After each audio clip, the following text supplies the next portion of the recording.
Welcome to episode 96 of Winning the Division. I am your co-host, Ryan Smitty Smith, alongside former NFL tight end Ben Troupe. Ben, this is a great episode because not only are we 5 episodes away from 100, but tonight is the first time where Ben and I will be answering your questions. That's right, we are doing the Mailbag segment. We'll be doing this every once in a while. But particularly during the off season of the NFL calendar, when there's not as much to do outside of the draft and free agency, we wanted to see what you guys thought and answer some of the most burning questions that are on your mind. So we're going to get into that. But first things first, as we always do, we'll go into the latest headlines and such from around the league. But before we get into that, I want to tell you about our friends over at 1-800-Flowers.com. Celebrate the season over with their spring collection, 30% off on spring blooms now until April 5th. Use the code 3824818 and tell them Winning the Division sent you. You can also get 20% off flowers and gifts at 1-800-Flowers.com. Use the code SAVE20 at checkout. That's through the end of this calendar year, December 31st. Again, 1-800-Flowers.com. Well, Ben, it is time for the headlines around the league. Let's start with it. There's a lot to go through, but JSN in Seattle, Jackson Smith-Njigba agrees to his record extension, 4 years, $168.6 million. That makes him the highest paid wide receiver in NFL history, averaging $42.15 million per year and $120 million guaranteed, over $120 million guaranteed. Both setting records for a wide receiver. He is now tied through the 2031 season in Seattle. They already exercised the fifth-year option next year for 2027, approximately $23.9 million last week. JSN is one of the best young receivers in football. Continuing on with that Ohio State legacy. Super Bowl champion, first-team All-Pro. You want to have your best season going into your contract season. Obviously, he still had another year left on his rookie deal. They already exercised that. But $120 million guaranteed, 4 years, $168 million, worth every single penny. Incredible teammate, incredible football player. And everybody thought that when the band was breaking up with DK Metcalf and locking those guys was moving on, they was like, oh, now I go from the youngest guy in the room to the oldest guy in the room as far as veteran leadership, even though Cooper Kupp came over. Former Super Bowl MVP of them Rams. But congratulations to JSN. When you think about Seattle, Kenneth Walker, Super Bowl MVP, Sam Darnold, goes to Seattle this first year, carrying on that legacy of what he started in Minnesota in 2024. And now Super Bowl champion, great. First team All-Pro, great. Them zeros, though, oh, yeah. That's what you want. So congratulations to JSN. I think he's only going to get better. Going to validate that contract. And to be as young as he is, signing a 4-year deal, that means that when this deal is up, he can sign another deal. But congratulations to him. Money well spent. Let's go with a few off the field first. Bucs safety Antoine Winfield Jr., his fiance, was in the news helping a woman hit by a car. A good Samaritan deed there. And as her name is not escaping me, this article is not bringing it up. I'll get back to that. But the Hall of Fame is the other one that I wanted to say. They are honoring 3 NFL assistant coaches for their work as well. 3 former NFL assistant coaches, the Pro Football Hall of Fame, doing their job there. Congratulations to the future Mrs. Antoine Winfield. His daddy was the best. Antoine Winfield, daddy played corner. Probably the best tackling corner in football. Just check the tape. There we go. Tisa Miggai. There we go. Unexpected hero this past Saturday at the Fanatics Flag Football Classic in LA, which we'll get to in a second. But she rushed to aid for a pedestrian struck by a car in front of family and friends in a bus headed to the game. Antoine, if you ever needed a solidified why you are marrying her, that is why. Whenever you go out of your way for somebody else in need, I can rock with a person like that all day long. So I'm happy that you still got people doing great things for people, inconveniencing themselves in a dire straits type situation. So I'm happy for her. And hope that the person struck by the car is okay. But she went straight into action, and I can respect that. wholeheartedly. What's the second And thing? then the coaches, I got it up now. The special teams coach, Mike Westhoff, former 49ers offensive line coach Bob McKittrick, and then longtime defensive coach Ted Cottrell will be honored with the Pro Football Hall of Fame's Award of Excellence 2026 class. These three assistants were picked as part of the fifth class of the Awards of Excellence later this year. Well, number one, it does show that the Hall of Fame committee does do some things right. That obviously they was under scrutiny when not putting in Robert Kraft and Bill Belichick. But that should mean that every assistant coach still has an opportunity, because let's face it, being a head coach in the National Football League is about as rare as it comes, as far as like being able to get an opportunity and then to actually get hired. But some of these assistant coaches don't get enough credit. You look at some of these best coaches that's ever gotten into the Hall of Fame, everywhere they was a head coach, you could probably see the same assistant, same special team coordinator, same quarterbacks coach, same defensive coordinator, same run game coordinator. So congratulations, and I'm happy that, would you say this is the fifth year that they're doing it? I hope that these assistant coaches continue to get recognized, because the head coaches are the ones that, that's a scheme that you're going to run. But these assistant coaches are putting in the work. So congratulations to those guys. And it definitely shows that in spite of everything that didn't go right with the Hall of Fame committee, they are doing certain things right. Yeah. Cam Scatteroo was in the news about a podcast. He says a tasteless joke on CTE and asthma. So he sends his apologies on that one. And then also the Team USA dominating flag football at this past weekend's classic, what featured the likes of Tom Brady, Jalen Hurts, Rob Gronkowski, Joe Burrow, Jaden Daniels, Stephon Diggs, Saquon Barkley, recent Hall of Famer Luke Kuechly. No, guys, this was not actual tackle football, but flag football. But Team USA been just dominated this, working with Fanatics, Michael Rubin, and those guys.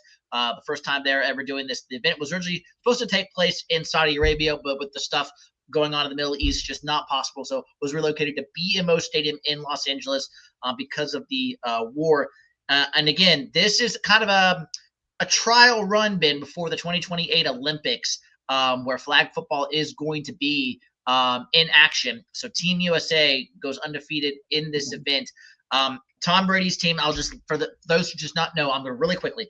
Tom Brady had a team in this event with Ashton Jeanty, Alvin Kamara, Antoine Winfield Jr., just talked about him, Devonta Smith, Von Miller, Damar Hamlin, Patrick Peterson, boxer Terrence Crawford. Joe Burrow's team was coached by Kyle Shanahan. They had Kyle Juszczyk, Odell Beckham Jr., Devontae Adams, DeAndre Hopkins, Derwin James, Luke Kuechly, Jalen Ramsey, and entertainer boxer Logan Paul, and YouTuber I Show Speed.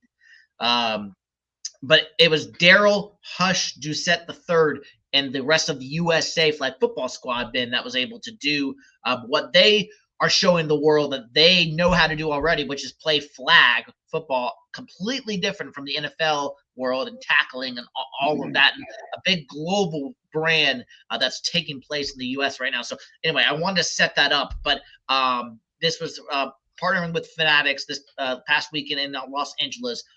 This event was taking place. I'm gonna start with the flag football first before I even address Cam Scatteroo. Number one, Mark Rubin is not getting enough credit for what he's doing in the fanatic space. I mean, he's definitely showing the world that he want to be ahead of this thing. You talk about flag football. Look at how many former players came out. You talk about a guy in Tom Brady. Like, you talk about Luke Kuechly. You talk about I Show Speed, one of the best influences out. You talk about Logan Paul, one of the best influences out, even though his brother gets more publicity than him, because I think he's more the wrestling type. But I saw Odell Beckham Jr. side. He had the one-handed catch. I saw Stephon Diggs, Logan Paul. You're going viral right now because you tried to do what nobody can do in pass. Saquon Barkley was out there making you look crazy. You're not gonna get his flag from him. I get it. Sometimes you're like, those people, so those guys really that athletic. Yeah, you take the pads off. They just got on gloves and cleats. Yes, but great event. Tom Brady and Mark Rubin understand timing. They understand positioning. They understand that it's not Michael that Rubin. It's Yes. when you do it. Yeah, Mike Rubin. I'm sorry. So it's like Rob Gronkowski was out there. I'm happy for everybody involved because it shows how serious USA is going to take 2028. I know. I told you before the show earlier today, Smitty, RG3 is going to be on Team USA. Look, A chance to win gold for America? You want to be the first. So I love the event. I saw a lot of the highlights of it. Tom Brady's still out there dropping dimes. And I think it's great. I think it's great for players to be. I know that a lot of players are getting a lot of flack, especially when you're a current player. And it's always that risk of injury. But everything went off really, really good. And I'm happy for Mr. Rubin and how everything he's doing over there at Fanatics. That being said, Cam Scatterboo, listen to me. Listen. At a certain point, being young is not going to be an excuse. At a certain point, I made a mistake. It's not going to be an excuse. Number one, to say, oh, man, I think it's fake. I think they're just making excuses.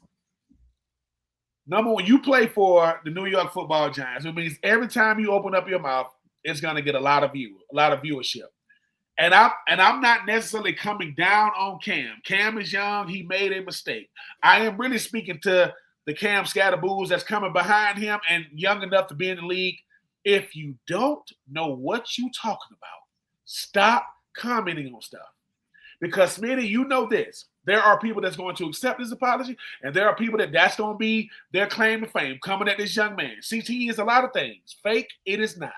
CTE is a lot of things. An excuse, it is not. Now, I've been young. I've made boneheaded decisions. I've definitely put my foot in my mouth. I do it to this day. But everything isn't for public consumption. Once you put it out to the public, to the masses, or you press send on social media, it no longer belongs to you, because while we know you made a mistake, the initial response is what people are going to go. That's the clickbait. That's what's going to be opening up shows and different things. So, Cam, I appreciate you making the apology. But you have been hurt this year, and you're going to be a young, exciting running back.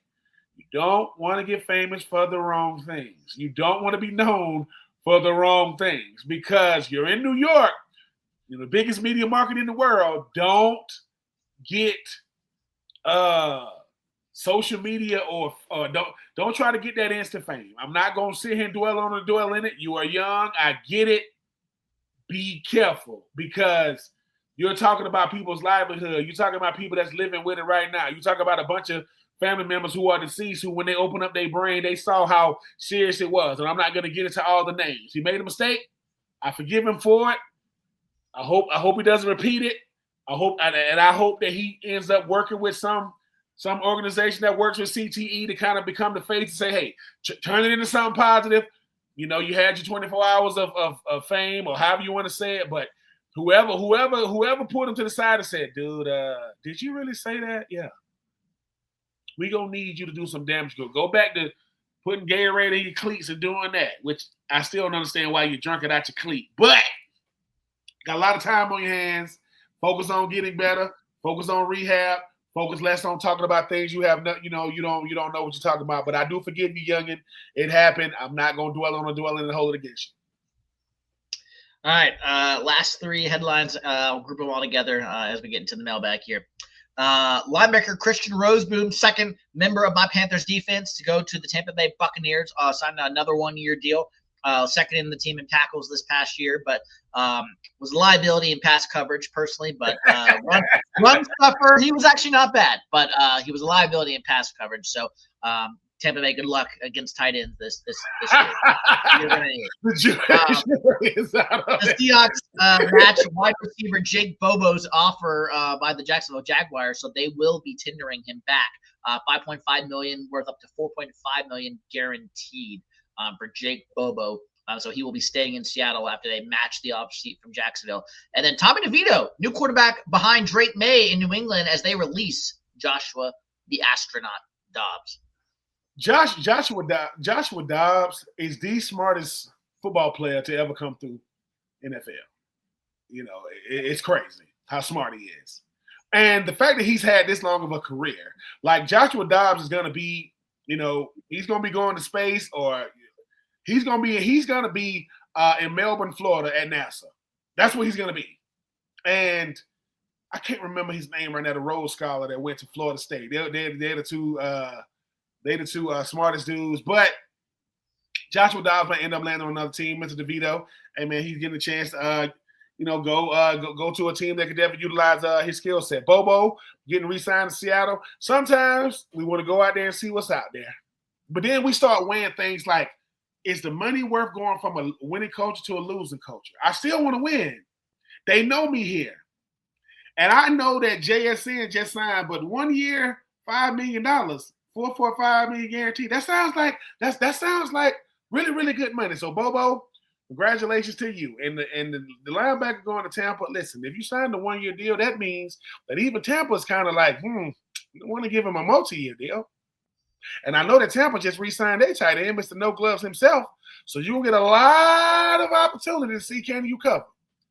Now, are you going to be able to not cover in Carolina and be able to cover in Tampa?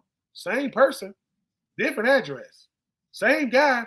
You go from paying state tax to no state tax. LA Rams was his original team for 4 years before Carolina. I'm just saying, covering the tight end is a skill set that not all linebackers have. And you listen, full transparency, when Smitty saw that this young man was leaving, he tried to act in the middle line here.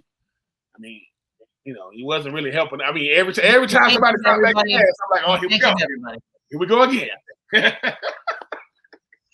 Can't keep everyone. Well, let's get into it now.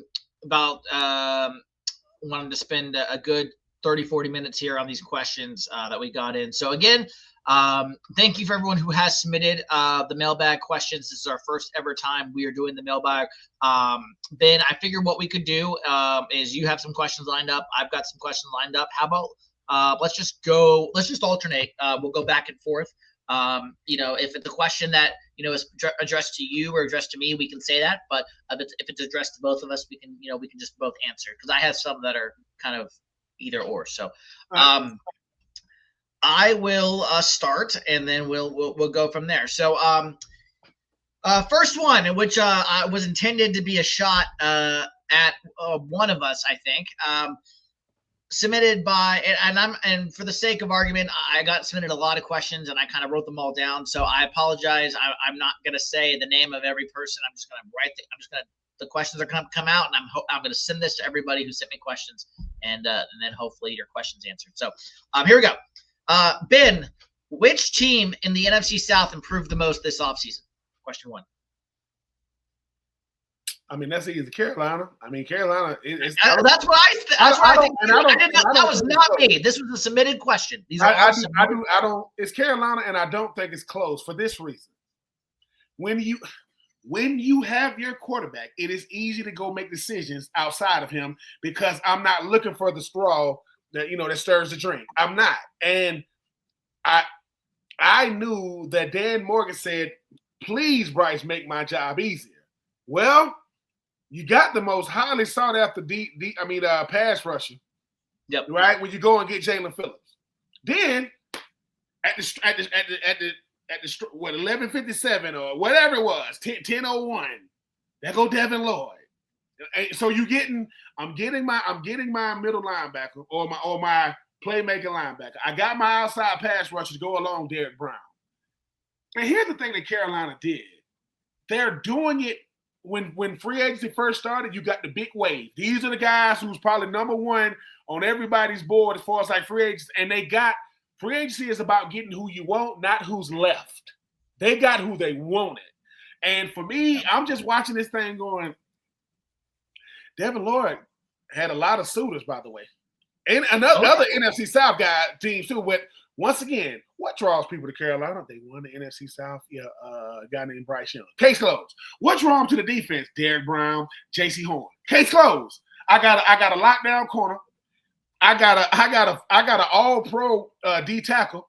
Hey, I need a Mike Jackson played pretty well opposite J.C. Horn as well this year. Yeah. So it was Carolina, because it's not about filling holes more than it's about reloading. And Carolina's saying, we're not taking a step back.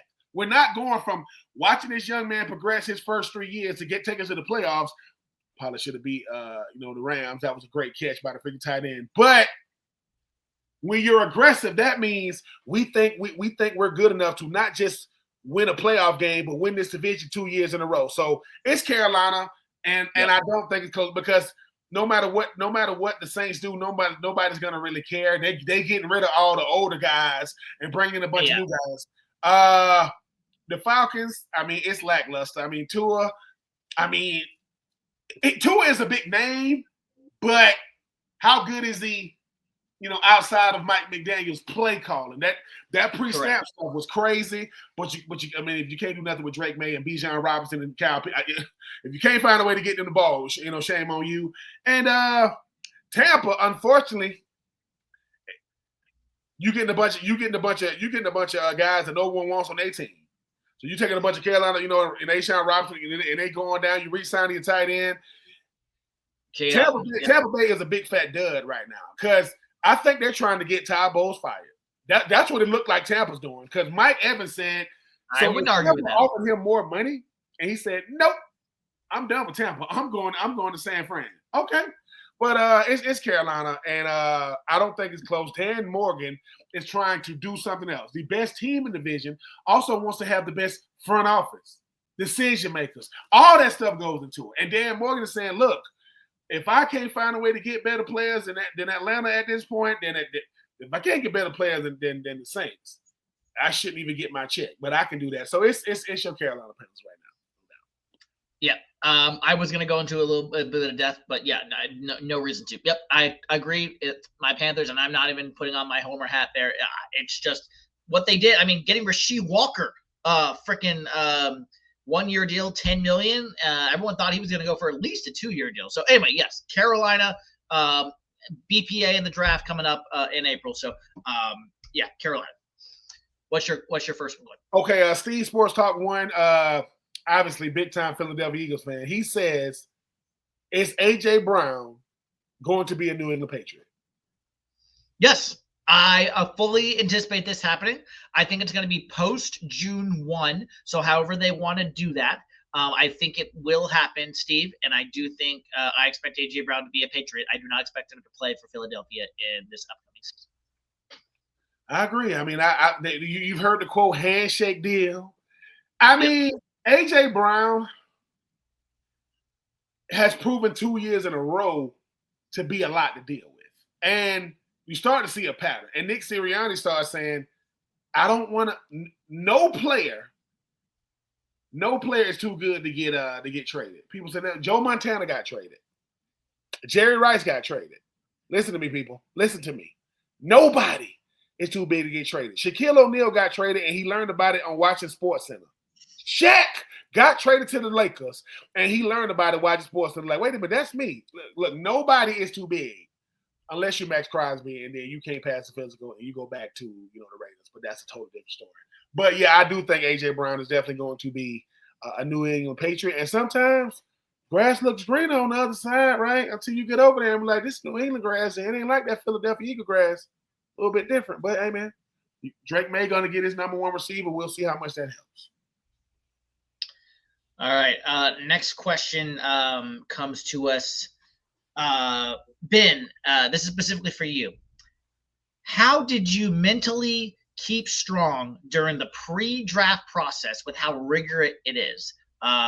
This guy was essentially saying that the mental capacity for these players as you're doing the combine and as you're kind of going through the pre-draft process, that's a very underrated part that people don't necessarily talk about a lot. So how did you keep yourself mentally strong and aware throughout the pre-draft process, and how rigorous that intense that can be?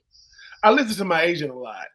My agent, Joe Siegel, who has had and continues to have represent some of the best players that ever came through the NFL. There is nothing that I was going to go through that he hadn't done, 10, 20 times before. So listening to him and doing my best to be around people who just make me feel normal.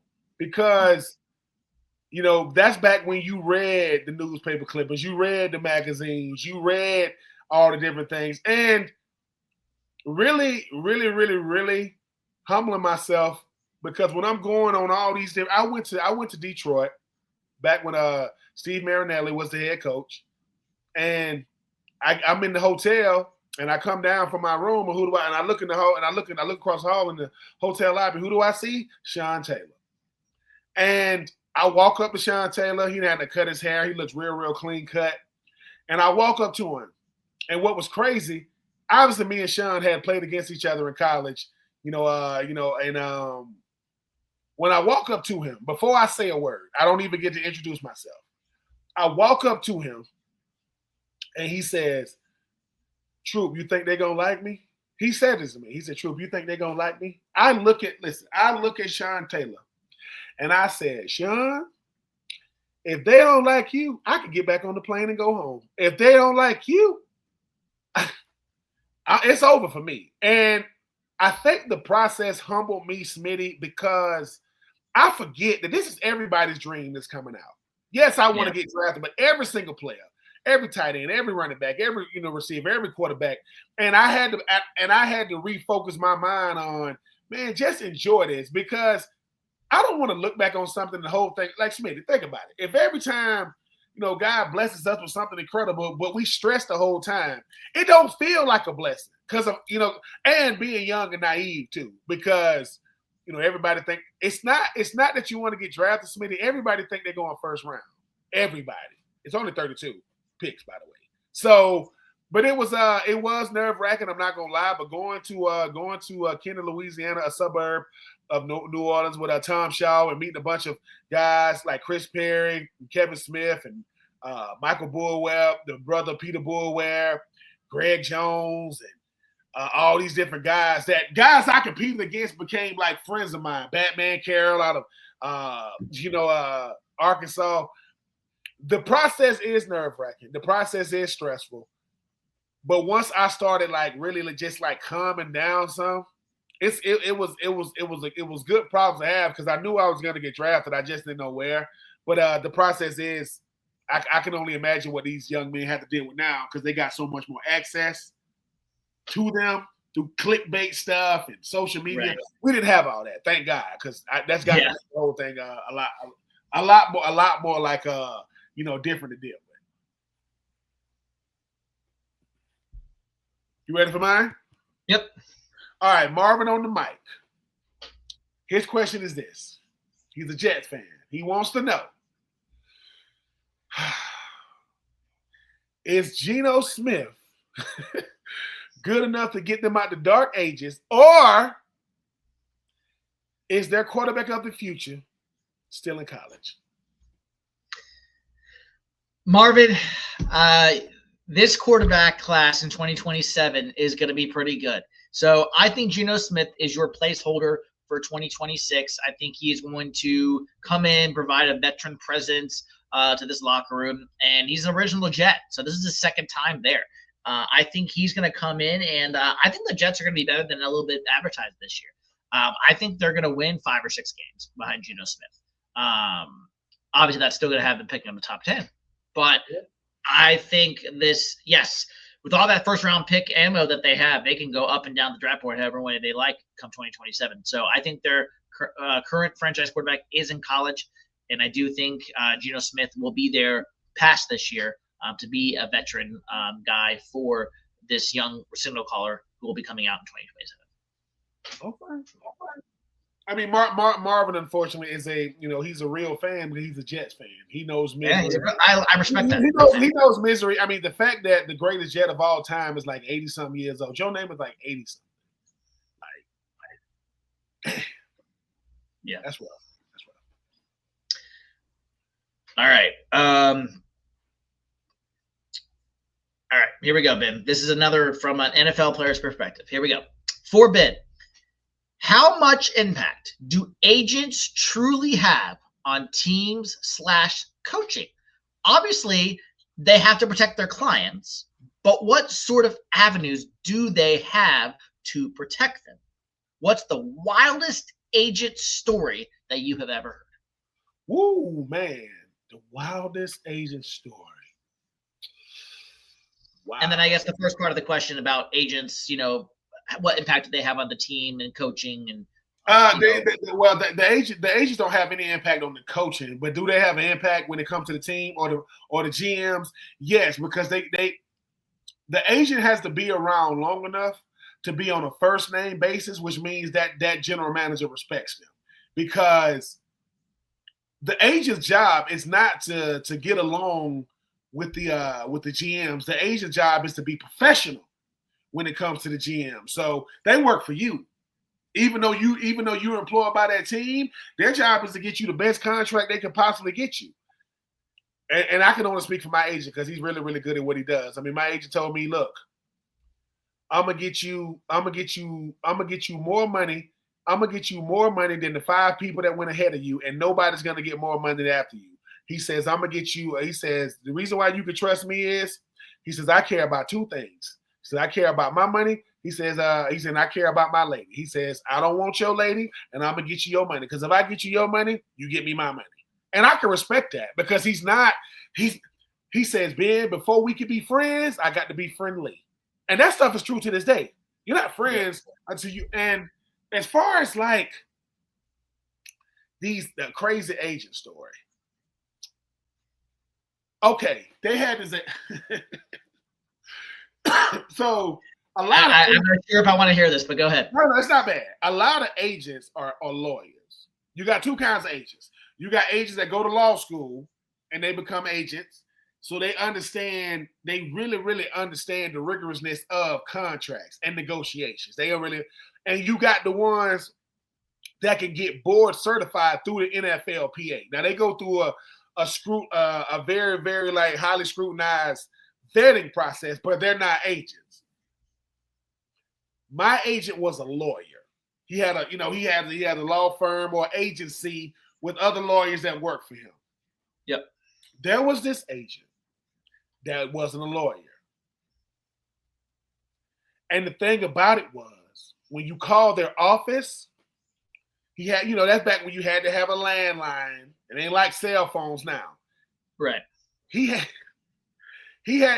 this thing where when you call him, he put the thing up like it's disguised, like a scammer. He's disguising his voice, right? This is how you know he was doing it, Smitty. You know how like when you call somebody and they'll say, welcome to so-and-so, may I help you? You'll say, yeah, can I speak? So hold on, let me connect your call. He's not doing that. He'll go, hello. And his voice sounds like distorted. I'm like, what does it sound like? It just sounds crazy. I'm like, and so-and-so he'll say, hold on for a second. And listen. And this how he'll hold on. He's not hitting a button to seem to know. He's kind of like this. He's like this. Hold on. Hello. Hey, how you doing, man? I'm gonna get you back to my secretary. And they do the voice. It was, and here's the thing. At first, I was like, this dude is crazy, but it worked for him. And the only reason why I know he was doing it is because a friend of mine who was represented by him said he had to go. He just happened to be in the city that his office is in. He said, man, I'm down the road. I'm just gonna come see you. And he kind of like said that when he was walking in, he said, Troupe, I walk into this office. There is no nice office. There's nobody in there but him. He got like a conference room. And I said, well, how did you realize it was just him? He said, because he kept saying, hold on, I'm in the bathroom. And when he came out, he was trying to make it seem as if Smitty, like he was in a big hurry. He said, oh, everybody left. He said, I sent everybody home for the day. And I said, well, maybe he sent everybody. He said, I came back the next day. Nobody. And I was like, hey, man, you got to fake it till you make it, man. He told me, that's my freaking agent. And mind you, my agent never done anything crazy. For me, I will say this, though. I went out and my agent came to see me one time in Nashville. I don't know why he was just in town. He had a black card. And the card was metal. Like, this card was metal. And we in Roof Chris. I don't care about the Roof Chris, but we up in there. And he like, hey, Benny. He'll call me Benny. Hey, Benny, this is on me. So, my agent trying to show me that he that guy. I'm like, cool. He asked me what kind of steak I want. I ain't really understand steak then, Smitty. I'm like, I don't know. The T-bone. I didn't know. Man, because he got the black card, the freaking chef comes out the bag. How you doing, Ben?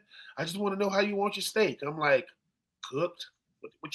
Because once again, Smitty, I don't know. How you want your steak? What the?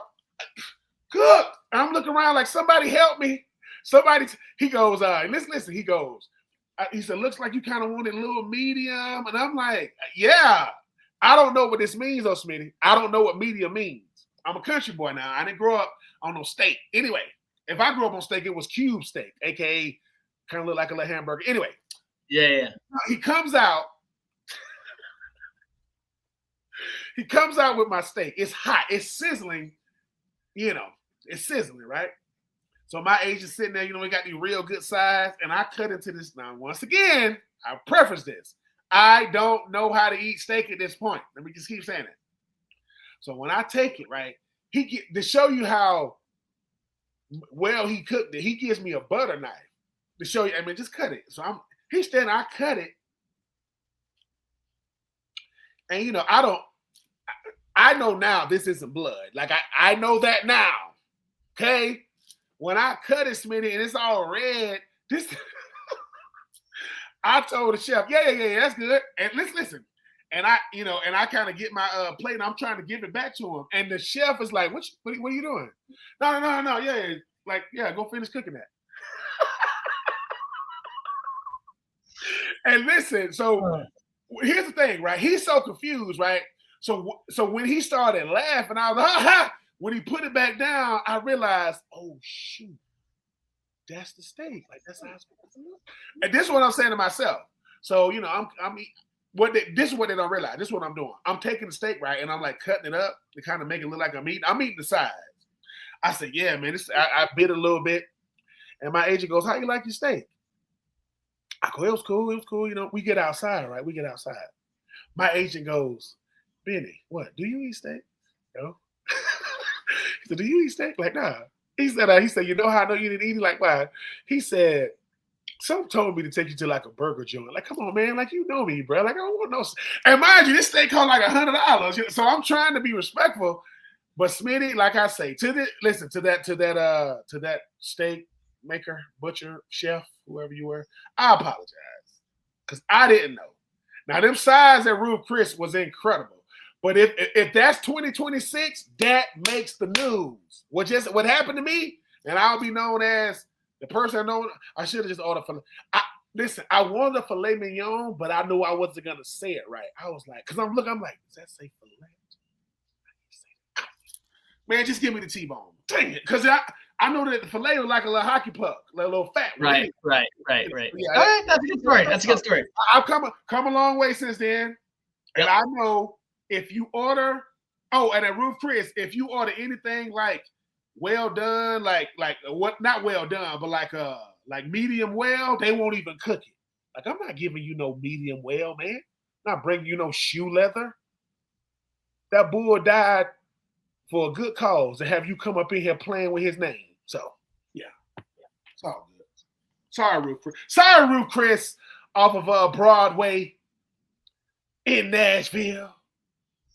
I wonder if that guy still is working. That was a long time ago. But if I walk in there again and he goes, who's out there? Some guy named Ben Troupe. Tell him I'm not here.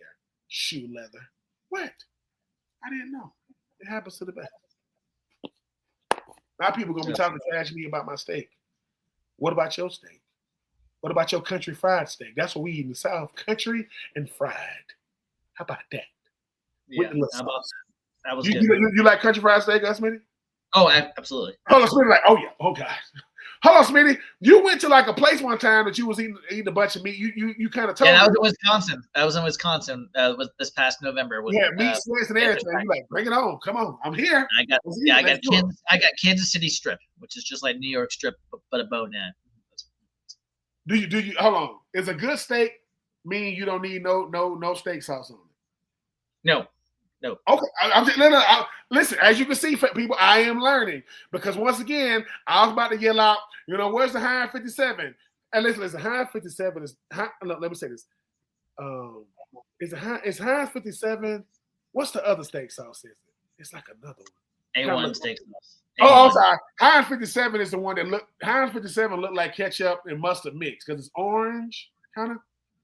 You got the A1. Yeah, that's another thing too. Like, I ain't want to say, man, what an A1 sauce? They're like, what you mean A1 sauce? Get your country. I'm sorry. As if Nashville, Tennessee ain't country. It is. It's a city. Exactly.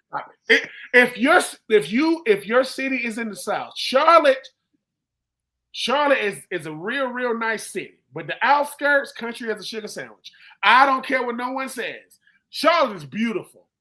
But don't act like, what they call it? what they call the city? What they call it? What they call Queen City. the Queens? Listen, the Queen City got a bunch of tumbleweeds and cowboys on the outskirts. Don't get it twisted, Charlotte. Y'all ain't bougie. Get out of here with that nonsense. You think Cam Newton ain't country because he from Atlanta? He is, and I'll tell him to his face. Cam, I love you. I want some of them hats you got, but I'm not paying for it. I'm not paying $1,500 for no hat. Sorry. We ain't doing it over here in the Troupe household. Smitty, he can buy them. Me, nope. Not over here. All right, next one. You want me to go or you going? Yeah, go ahead. We're rotating. Okay. Smitty, my brother heard about this or whatever. He want to give his 2 cents in, right? So his thing is this. My brother wants to know, will a running back ever win MVP of the league again? Like, will that ever happen again? No. It's a quarterback award. Sadly, this is going to go to a quarterback. If they didn't give it to Saquon Barkley 2 years ago or Christian McCaffrey 3 years ago, it's just not going to happen. I mean, McCaffrey and Saquon Barkley had 2 of the best running back seasons you'll ever see. Those seasons in 2023 and 2024. And if they didn't give it to those guys then, they ain't going to give it to a running back again. It has just been a popularity award now, but might as well call it. Like, hold on. Are you saying, what if that running back breaks the record, though? Then that is a strong maybe. Strong maybe. But I just can't see it right now. Shout out to my niece Jalen. She's 14 years young today. Your uncle loves you. I gave you your gift. I sent you a cash app. Boy, you got to be lucky now to be a kid. Sending out your cash app handle. Oh yeah. For birthdays. Whatever happened to $2, $3? Whatever happened to a cake? I'll be taking donations. Donations for what?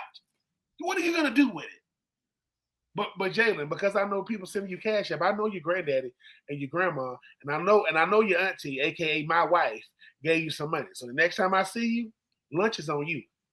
No, lunch is on you, and I'm serious, and I'm not cheap. We're going to somewhere with cheeseburgers. Anyway, just saying. All right. Let's get to some rapid fire here. All right, these are all still questions, but I'm going to give them. I got a lot of things submitted, so I'm going to give them to you in twos. So we'll get through some of these a little quicker. How do you expect the Jaguars to attack the draft? Is part 1. Part 2 is a Bengals question. What could you see happening to fill the rest of the Bengals' needs to make them a true playoff contender this year? I think the Jaguars are going to attack the draft from a safety linebacker perspective because you got Trayvon Walker and Josh Allen bookend defensive ends. I don't even know what's going on with Trayvon Walker. Are they going to re-sign him or if he franchise tag? I don't know. But I see them because Devin Lloyd left a big hole. And you got to have somebody on the back end. If you don't got nobody on the back end, it's really not going to matter what you have in your front 7 or your front 4. As far as like the Bengals, how do they Trey Hendrickson gone? To be quite honest with you, I don't know nobody on the Bengals defense. Like nobody. And right. and that's the problem, Smitty, for this reason. When they had Trey Hendrickson, it didn't matter.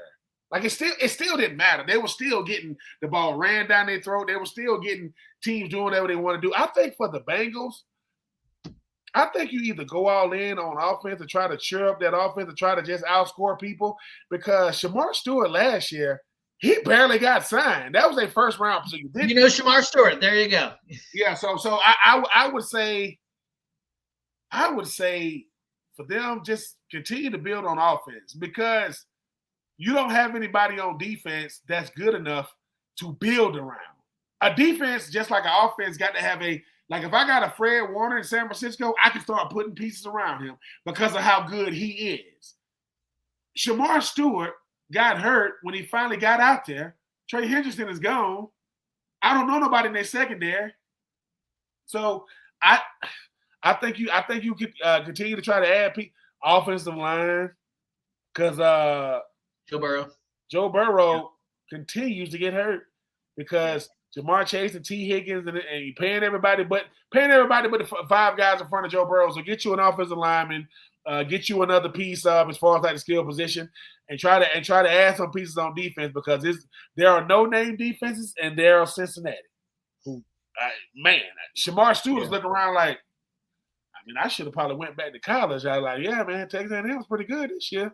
You know what I'm saying? I mean, I still don't know what Gig'em is. And y'all got the same color scheme as Mississippi State, but that's another story for another day. Yeah. You have another one? Okay, so here's the one, Smitty. This is the family edition because my family always think they can be on my shows. My mom especially. So, Mama, this one is for you, right? So when I told my mom we was doing this, right, my mom said, who will win a Super Bowl first, the Panthers or the Falcons?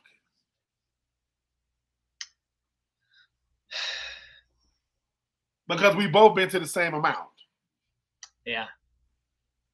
Because my mom, I think Carolina is closer to winning a Super Bowl right now. But I do think long term, I do think both of them have about the same shot, if I'm being honest. But I think Carolina. Do you think that's the key, though? Like, do you think the key to either Carolina or Atlanta winning the Super Bowl is whoever wins it first, the other one can come behind? Not like the next year.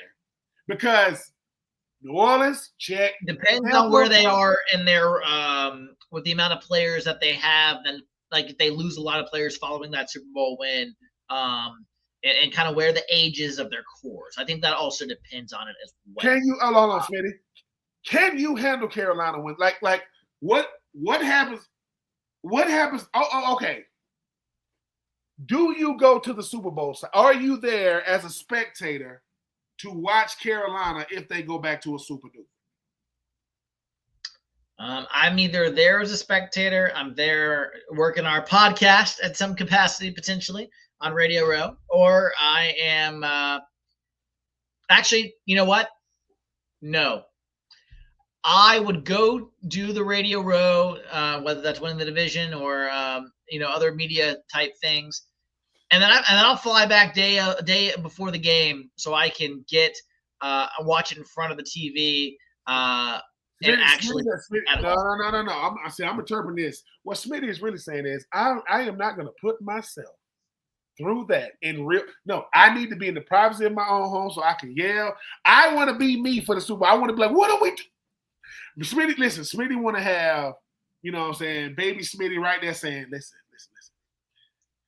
If they would have just like, is there no greater feeling in the world than talking to a person that don't know what you're saying, aka a little baby? You saying, if they and he's just sitting there like, or she's just sitting there like, Daddy, what are you saying? Just listen to Daddy. Because what fans do, we use these words called "all you had to do is." Like to us, it's always simple. All you had to do was run it or call that.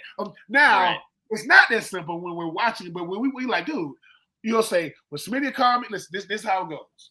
If Carolina wins, Smitty is like, yep, I like what we're doing. But with Carolina, it's always like, all they had to do was this. If they would have just. And that's why we are fanatics. Because, one, we know what we're looking at. No, we're not calling the plays. But we're saying there's no way we should be losing to bad teams. If you're a good team, by the way.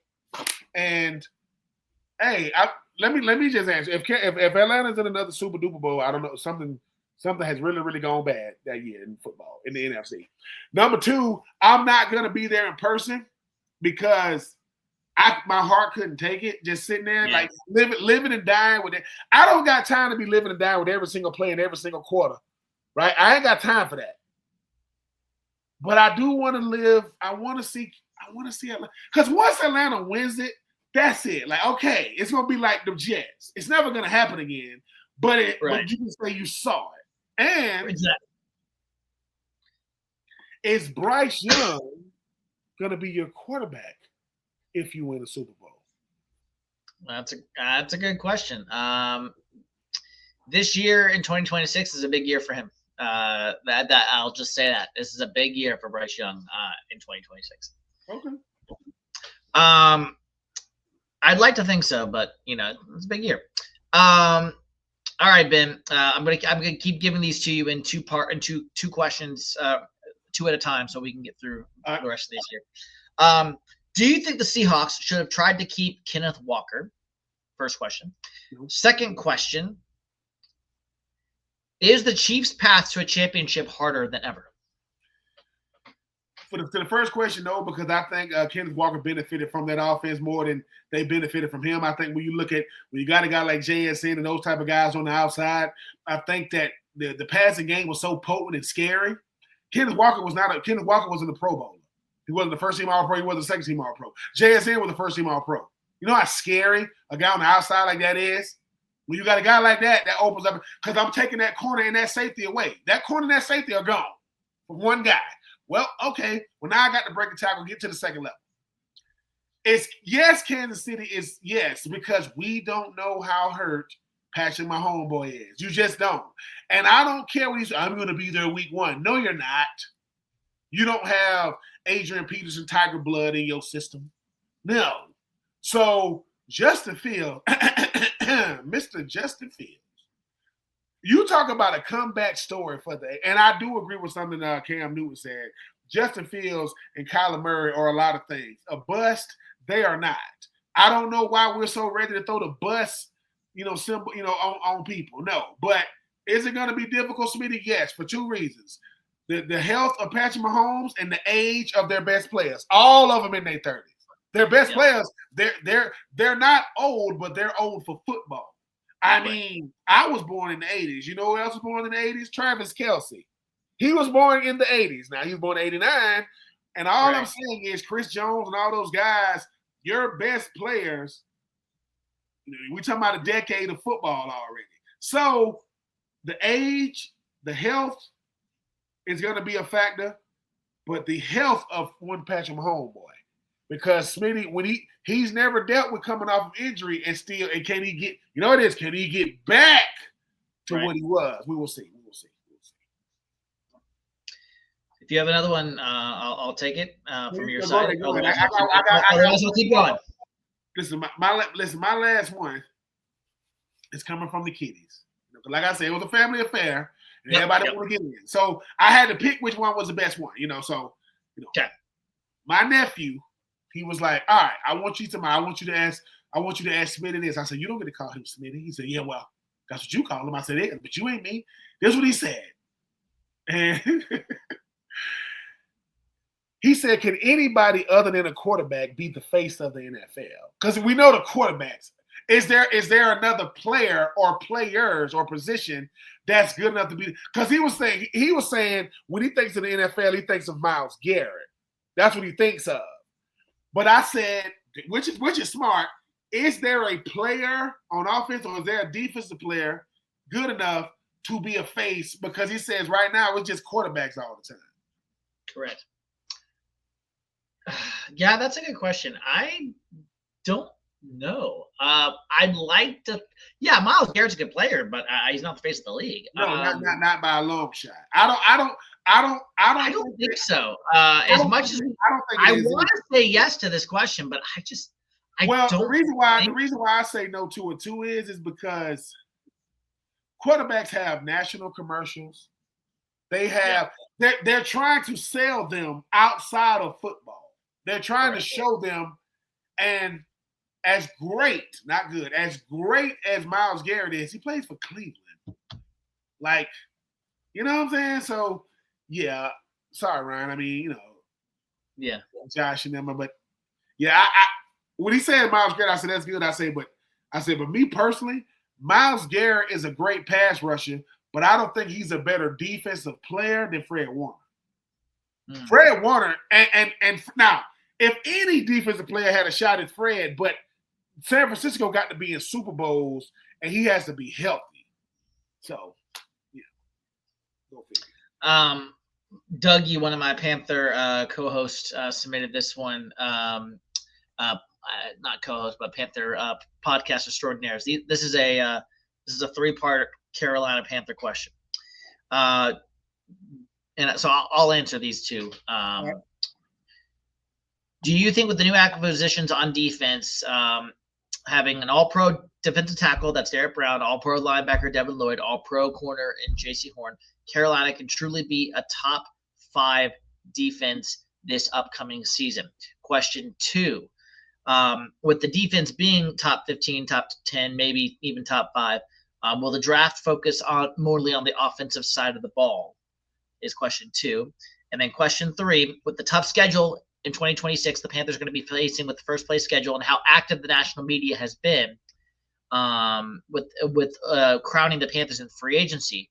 Do you think the Panthers will get at least 3 primetime games with the schedule that they have? So I'm going to say, and then he has one more. Do you think the NFL sees the shift underneath Dan Morgan and Dave Canales that the Carolinas are back? So 4 parts, really. All right, number 1. No, I don't think we're going to be a top 5 defense this year, Dougie, but I do think we have the potential to be top 10. I do think we can get there. Top 5, I think, is going to be a little rich, but I think top 10, I think we can get there. Yes, I do think the offensive side of the ball is going to be the main focus in the draft. I see a lot of offensive tackles being drafted. I see a tight end, running back. I'm sorry, not running back. Receiver. And then maybe a linebacker, safety sprinkled in there, for good measure, with the draft. Tough schedule. Yes, I do think the Panthers are going to get at least 3 primetime games this year. Absolutely. I think it's going to be 1 Monday night game, 1 Thursday night game, and 1 Sunday night. I think we're going to get 1 of each, and that's it. And then, yes, the Carolinas are back. And I'm not saying that because of the playoffs specifically. I'm saying that because I think people are noticing. Why do you think Devin Lloyd wanted to come here? Rasheed Walker wanted to come here. Jalen Phillips wanted to come here. They can see that the tide is turning in Carolina. They may not win the Super Bowl this year. In fact, I don't think they're going to. And they may not win it in 2027. But I think a lot of people in Carolina, and I'm not saying I believe this, but I know there are people who do believe this. I think Carolina is good enough to get to the NFC Championship game next year. That doesn't mean they're going to do it. But I think people think they're good enough to potentially get there. No, I don't think you guys going to be a top 5 because I don't think you have to be. Top 10, yes. You don't have to be a top 5 defense. Top 10 means that we're number 1, number 2 in a lot of major categories, right? So top 10 means we getting guys off the field, and that means you providing extra possessions for our offense. As far as like where they're going to go in the draft, of course, they was going to go offense no matter what they did in free agency because that's where you show that's because of Ted McMillan. Hey, we can bring in rookies and they can do that. Yeah, we can do that. So, yes, you're going to go offense because that's where you prove to your quarterback, we believe in you. He's only going into year 4. He's still really, really young. Some of these rookies are a year, 2 years younger than him. They just coming out of college. As far as what was number 3? Primetime number, at least 3 primetime games. 100%. Y'all might get more than that. I can see y'all getting some flexes. Because here's the thing. Why would you not give me primetime games if you give me the number 1 schedule? You give me one of the hardest schedules, you better put me on primetime if you're doing that kind of stuff. So, yes, people want to see Bryce. They want to see him. He's he's not box office yet, but he has box office potential. So, yes. All the Carolina Panthers back, I say yes for this reason. You just won that division. Hello? I introduced if someone says, yeah, but it's a 3-way tie, who won it? Carolina won it, but don't give me the buts. Carolina won it, and they look good in the playoffs. Carolina's back to say, number 1, wasn't it the Cam Newton signing in the playoffs? Yeah. Also, Cam Newton was in the building. There go Jonathan Stewart and Greg Olsen and whoever else was sprinkled in. He was there, right? I believe you guys are back because somebody got to say, hey, who want to be the best in the South, please? Who want to be? And Carolina's saying we want to, and 2025, you did it, but you needed help. 2026, you saying, no, we're going to do it without the help of other teams. But Carolina, y'all got good problems. Y'all killed it in free agency. Dan Morgan is earning his money. Coach Canales is giving up play calling. That is the biggest thing. I was stunned, and I love it. I love it, and I was stunned, but in a good way. That's huge. Yeah. All right. I'm going to save the last question for the very end here. It's got a worst to first type of question, so we'll get to that last. The rest of these are just random NFL teams specifically, questions for them specifically. So these should be very easy for us to answer within a minute or so. And then we'll get to the worst to first to kind of close things out here. Would the Eagles be a true NFC contender without A.J. Brown? I'm going to say yes, because they still have Saquon Barkley. I think Devonta Smith can be a one. They got Hollywood Brown too. And Hollywood Brown just got signed there. Jalen's got to step up his game a little bit, but I think they can be a true NFC contender without Brown. Yes, I think they'll be a true NFC contender because they got a culture there. I think what Howie Roseman has done, the GM there, he's saying, look, I'm going to make the culture so strong that we can start playing and plugging guys. Yes, Jalen Hurts is going to be the one. And yes, Saquon Barkley didn't have the best year, but, I mean, how do you compare a 2,000-yard season? But, yes, I think the culture, yes, they're going to be NFC contenders, no doubt. Did New England do enough in free agency and combine with a good draft to get back to the Super Bowl and win it this time? 0%. No. The thing about the New England Patriots is this. I agree. Momentum and culture can only take you so far. Yes, they got a winning culture in 1 year under Mike Vrabel, but I don't think Drake May has a CJ Stroud problem now. Both of them are really, really good when they're really, really good. And when they're not, you like, is this the same dude? So I think because no one is afraid of regular season Drake May, they want to see postseason, end of the season Drake May. Yeah, I don't think they've done enough. And we don't know where that young man's confidence is right now. Because when the playoffs came, he did not look like himself. Yep. All right, Falcons and Rams questions here, and then we'll close things out, like I said, with the worst to first. All right, so technically last three. Are we being too hasty anointing the Rams as Super Bowl favorites? I love the word hasty there. And then could the Falcons win the NFC South with Tua as their starter? Before you answer, I'll say yes, the Falcons can win the South as Tua as their starter.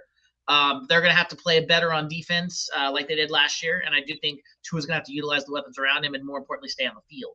And I think, no, we are not being too hasty about the Rams as Super Bowl favorites because I think they are. And I think they added Trent McDuffie from the Chiefs, easily their biggest weakness on defense. And they went out and added Watson as well from the Chiefs as well at corner. So they got another Chiefs corner. So this Rams defense is loading up. They know this is going to be Matthew Stafford's potential last year coming back for one more try at it. And so, no, we are not being too hasty anointing the Rams as Super Bowl. I'm gonna go the other way. I think we are being hasty. Here's the thing about the Rams. The Rams are always going to be contenders because, we talk about Puka, you talk about Matthew Stafford, you talk about what Sean McVay is going to do. But I think that division is so tough, man. Because, it is. Because Seattle is already coming off a Super. Seattle is way ahead of schedule. I mean, Coach, that's only that's only year 2, and you know that the window. The only reason why the window hasn't closed for San Francisco is because Fred Warner and Trent Williams and Brock Purdy and George Kittle, they got their hands under that window. Like, listen, I don't care. We got that. I got to bleed. We can't let it close. Can the Atlanta Falcons win the NFC South with Tua? No. And here's why. It's too many factors. Can he stay healthy? We don't know. The play calling? We don't know. How good is Tua? We don't know. Because Tua benefited from one of the craziest offenses we've seen. Yep. Ran with the Mad Hatter calling the plays of Mike McDaniel, right? With the pre-snap and Tyreek Hill and Devonta Smith and Gesicki and A-Chain and Mostert. It was going crazy. Well, Tua's going to have to sit back in the pocket, go through his reads, and, that's going to be different. Now, are they going to try to cater to what he does well? We'll see. But I say the answer is no, because I think that the NFC South defenses, they respect Tua, they ain't afraid of him. And you got to draw some level of fear from that opposing quarterback because you're saying, dude, people used to fear Matt Ryan.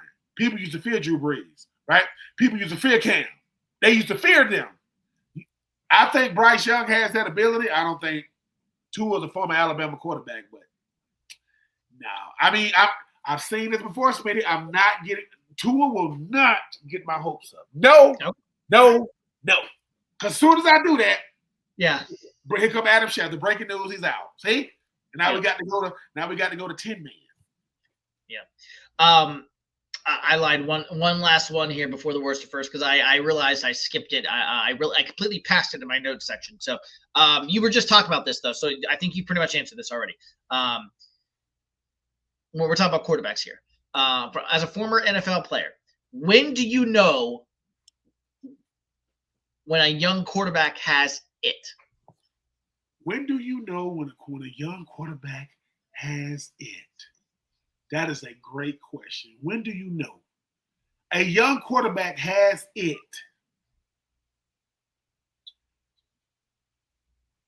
When his teammates take up for him.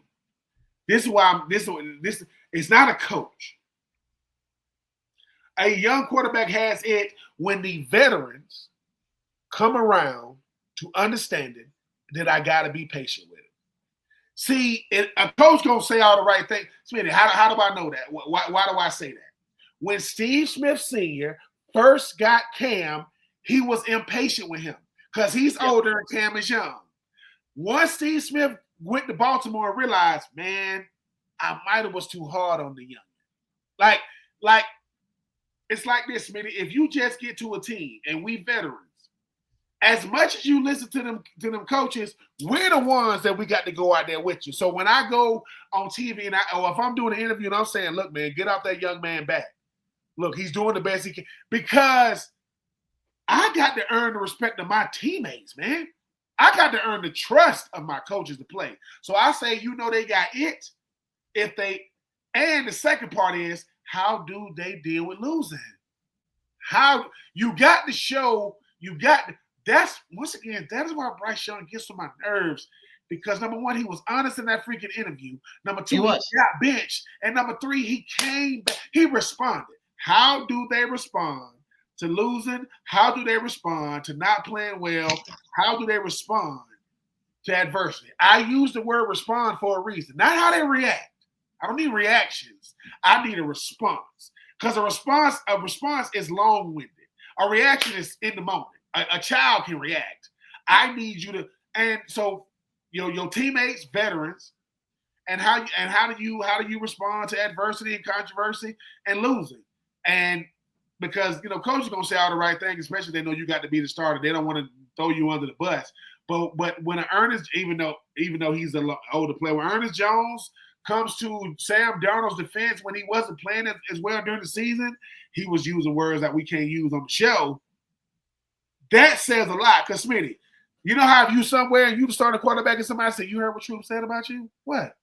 Now, first, if it's a reporter, you go, I don't care. But because it's a teammate, you go, what'd he say? They go, look, everything is a video. Dang, that's what he said about me? Yeah, man, he's going to bat for you. Now, mind you, I didn't do that. I didn't say something on your behalf because I knew you were going to see it. But when you see it, you see me differently. Like, dang, man, I ain't know you. That's how players play well. I need to earn the trust of my coaches. That's how I play. I need to earn the respect of my teammates. That's how I keep playing. Because here's the thing. Don't you know a coach won't bitch a quarterback if they know his teammates believe in him? Because they go, oh, what you doing? Put him. So I would say your teammates first and how you deal with controversy or some level of adversity, your response to it.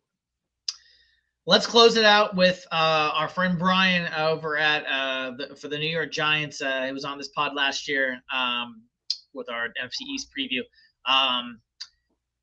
He's got his version of the worst to first question. So this is for both of us to answer. This is the last one. Thank you so much, everyone, for sending your questions. Appreciate the time. Yep. Love to do this again here in the future. Which two teams that finished last in their division have the best chance of winning the division this year?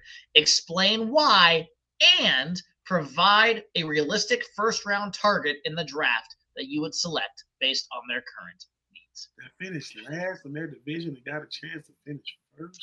So I'm going to read off the 8 teams that finished last in this past season. the Jets, the Browns, the Titans, the Raiders, the Giants, the Lions, the Saints, the Cardinals. I'll go first. I'll let you think on this since I saw these questions ahead of time. Well, I already know. I think I already know one team you're going to pick. Okay. I got the Lions as one. Yep. Okay. So I think the Lions, the NFC North is a tough division, just like the West you mentioned just a second ago with the Rams. I think it is a very tough division. However, I think the Lions can do it. They need offensive line. Jared Goff is not a mobile quarterback. I mean, yes, he can run. It looks like Tom Brady when he ran. But it's you got to protect Jared Goff. So I think with the Taylor Decker release, with the Graham Glasgow retirement, yes, my heart is in Detroit with Cade Mays going there as their new center. He's a great addition there, but that's not enough. They need more offensive linemen there in Detroit. So that's my first team. Yeah, I was gonna say the Lions too. I think that's the easiest first team because I just think they fell off last season. Like something happened to them. Because when they played the Ravens, they looked like the best team in football. They made the Ravens look, like second fiddle. I think that Dan Campbell and company get back to their winning ways. Yes, they're going to have to do it, without Montgomery. I mean, I do think that Jahmyr Gibbs is going to take more of a star role. I mean, you're talking about Monte Brown, you're talking about Aiden Hutchinson. That division is crazy, but I think they've shown that, we want to get back to being the top dog. So I can see them going from worst to first. As far as my second team, yes, I'm a homer this thing. The Titans. I'm gonna tell you why. Okay, I have a different one. Go ahead. Yep. I don't know how good the Jaguars really are because they're gonna start over with the Travis Hunter experience again. We got to go through that again in 2026. A positionless player, anyway. And I don't trust C.J. Stroud. I trust that defense. I trust Danielle Hunter. I trust Will Anderson. I trust Petrie. I do not trust CJ. And the thing about the Colts it is, Daniel Jones proved why the Giants just let him walk. You all right. You signed a 2-year extension. You beat out Anthony Richardson, which, love you, AR, but that ain't saying much.